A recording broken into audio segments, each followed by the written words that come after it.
पुण्यात रास्ता रोको आंदोलन केल्यानंतर वंचित बहुजन आघाडीच्या कार्यकर्त्यांना पोलिसांनी ताब्यात घेतले आहे। आंदोलकांना शांततेत आंदोलनाची परवानगी देण्यात आली होती, मात्र काही कार्यकर्ते अचानक रस्त्यावर उतरल्याने पोलिसांनी कारवाई केली। रास्ता रोको नंतर कारवाई, कार्यकर्त्यांना पोलिसांचा ताबा, शांततेत आंदोलनाची परवानगी।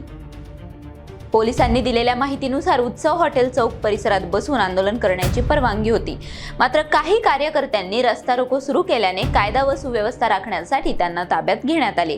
रास्ता रोको आणि इतर कायद्यांचे उल्लंघन केल्याप्रकरणी संबंधितांवर नियमानुसार कायदेशीर कारवाईची प्रक्रिया सुरू असून शहरातील परिस्थिती पूर्णपणे नियंत्रणात असल्याची माहिती पोलिसांनी दिली आहे।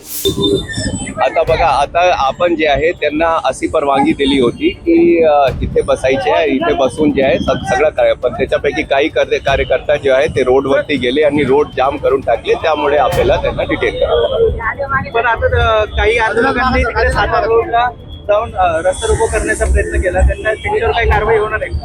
आता सध्या आपण त्यांना डिटेन केले आहे, ज्या प्रकारे ते कायद्यामुळे त्यांच्यावरती कारवाई होणार।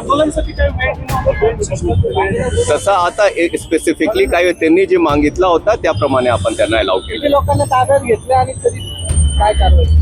नक्कीच किती लोक होते ते आपण सांगू शकत नाही, पण इथे जेवढे लोक होते सध्या आपण त्यांना डिटेन। काय कारवाई केली? आता आपण त्याच्यावरती जाऊन जे कायदेशीर कारवाई आहे ते आपण त्याच्यावरती करू। ठीक आहे sir, thank you. NTV news Marathi, Pune.